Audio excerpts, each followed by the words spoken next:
दोस्तों, चंद्रयान 3 ने भेजी चांद की फोटो।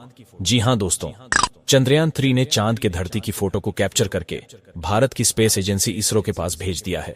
उस तस्वीर में कुछ ऐसा दिखा जिसे देखने के बाद आप भी हैरान हो जाएंगे। चंद्रयान 3 द्वारा भेजी गई चांद की फोटो को दिखाने से पहले हम आपको कुछ जानकारी देते हैं। दोस्तों, अगर देखा जाए तो हमारे सबसे अगर नजदीक कोई ऑब्जेक्ट ब्रह्मांड में मौजूद है तो हमारे पृथ्वी का नेचुरल सैटेलाइट चंद्रमा है। इसलिए नजदीक होने की वजह से वैज्ञानिक जांच करके चांद के बारे में बहुत कुछ जानना चाहते हैं। भारत ने साल 2009 में चंद्रयान 1 के जरिए चांद की धरती पर जाने के बाद पानी खोज निकाला था। और आपको पता ही होगा कि किसी भी ऑब्जेक्ट पर अगर पानी खोज लिया जाता है तो वैज्ञानिकों की भी दिलचस्पी ऑब्जेक्ट को लेकर बढ़ जाती है। चंद्रयान 1 की सफलता के बाद वैज्ञानिकों ने चंद्रयान 2 को चांद पर ले जाने की प्लानिंग बनाई, लेकिन साल 2019 में इसका लैंडर चांद की जमीन पर सफलतापूर्वक नहीं उतर पाया। इस बार फिर भारत ने 14 जुलाई को चंद्रयान 3 मिशन चांद की सफल उड़ान के लिए रवाना किया है। चंद्रयान 3 को आंध्र प्रदेश के श्रीहरिकोटा से सतीश धवन स्पेस सेंटर से लॉन्च किया गया है, जिससे पृथ्वी का अंडाकार चक्कर लगाते हुए चांद तक पहुंचना था। इसरो ने 5 अगस्त 2023 को चंद्रमा के ऑर्बिट में चंद्रयान 3 को पहुंचा दिया है। अब चंद्रयान 3 चांद के चारों तरफ 1900 किलोमीटर प्रति सेकंड की गति से यात्रा कर रहा है। चांद के चारों तरफ 170 किलोमीटर इंटू 4313 किलोमीटर के अंडाकार ऑर्बिट में यात्रा कर रहा है। इसी दौरान चंद्रयान 3 ने चंद्रमा के करीब पहुंचकर उसकी कुछ फोटो खींच ली है। चंद्रमा की कक्षा में प्रवेश करने के एक दिन बाद भारतीय स्पेस एजेंसी इसरो ने रविवार के दिन चांद को चंद्रयान 3 द्वारा देखा गया एक वीडियो जारी किया है, जिसे हम आपको इस वीडियो में दिखाने वाले हैं और साथ ही उन फोटो के बारे में आपको रोचक जानकारियां देने वाले हैं। 14 जुलाई को सफलतापूर्वक प्रक्षेपण के 3 हफ्तों के बाद इसरो के वैज्ञानिक चंद्रयान 3 को पृथ्वी से दूर चंद्रमा की कक्षा की तरफ उठाने का कार्य कर रहे थे।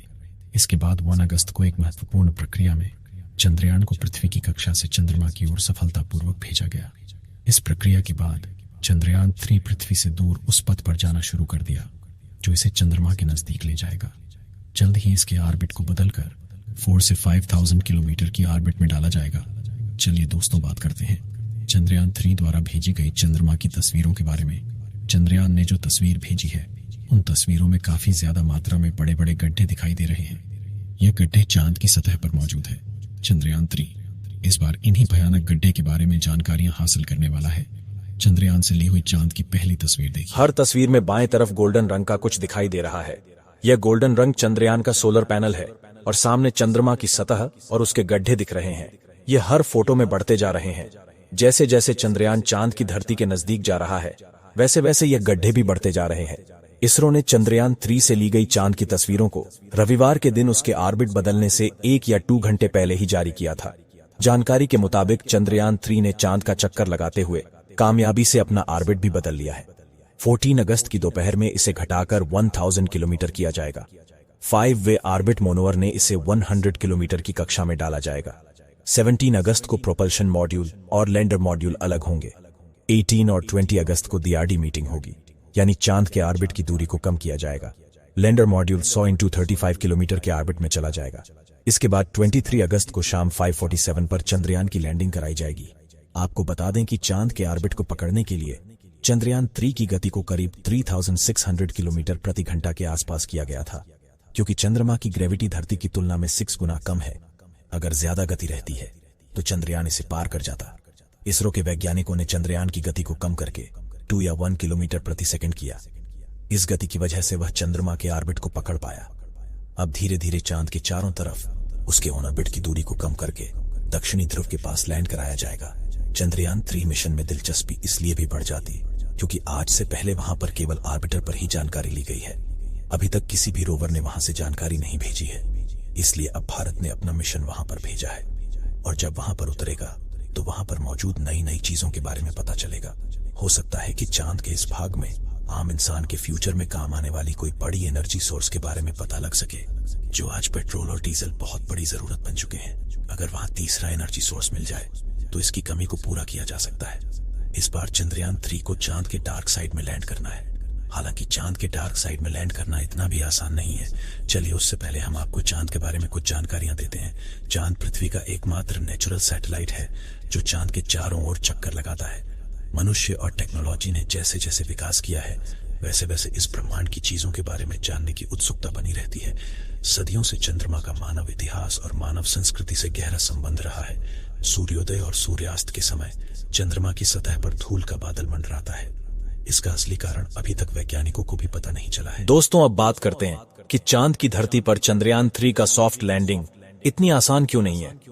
चंद्रयान 3 को चांद पर डार्क साइड में लैंड करना है, तो चलिए जानते हैं कि डार्क साइड क्या है और इसका अर्थ क्या है। जो हमेशा पृथ्वी से छुपा रहता है वही है डार्क साइड है। इसका मतलब यह नहीं है कि यहाँ पर सूर्य की रोशनी नहीं पहुंचती है, यहाँ तक सूर्य से आने वाला रेडिएशन भी नहीं है। इसीलिए यहाँ जीवन के निशान मिलने की उम्मीद है और इस जगह को ज्यादा एक्सप्लोर भी नहीं किया गया। इसीलिए भारत बार बार इसी जगह उतरने की कोशिश करता है।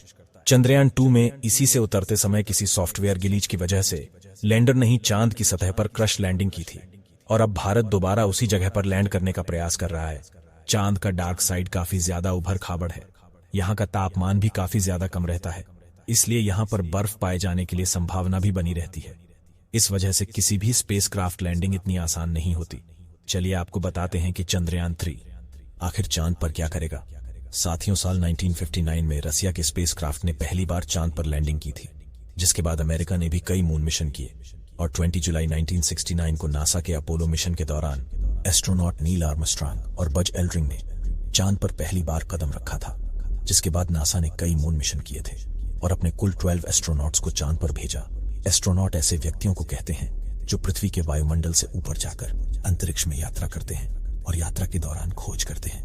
लेकिन दिसंबर 1972 में अपोलो 17 मिशन के बाद नासा ने अचानक से इंसानों को चांद पर भेजना बंद कर दिया, जिसके लिए उन्होंने कारण दिया कि चांद पर फिलहाल ऐसा कुछ नहीं है जिसकी रिसर्च की जा सके। लेकिन कुछ लोगों का यह भी कहना था कि नासा ने असली कारण को छुपाया है। तो चलिए आपको कुछ और जानकारी देते हैं। ऐसा माना जाता है कि चांद की धरती में पानी छुपा हो सकता है, और वह भी थोड़ा बहुत नहीं बल्कि पूरे 100 मिलियन टन। इसके अलावा यहाँ पर hydrogen, ammonia, methane, sodium, mercury और सिल्वर जैसे मूल्यवान संसाधनों का खजाना मौजूद हो सकता है, जिसकी खोज करने के लिए ही चंद्रमा पर चंद्रयान 3 मिशन को भेजा गया है। चलिए दोस्तों, इस वीडियो को यहीं पर खत्म करते हैं। इस वीडियो को एक लाइक जरूर करें और अपने मित्रों तक इस वीडियो को शेयर करें ताकि उन्हें भी जानकारी मिल सके, और अपने भरोसेमंद चैनल को सब्सक्राइब जरूर करें और बेल आइकन को ऑल पर सिलेक्ट करना बिल्कुल न भूलें। मिलते हैं किसी और नॉलेजेबल वीडियो के साथ। वीडियो को अंत तक देखने के लिए धन्यवाद।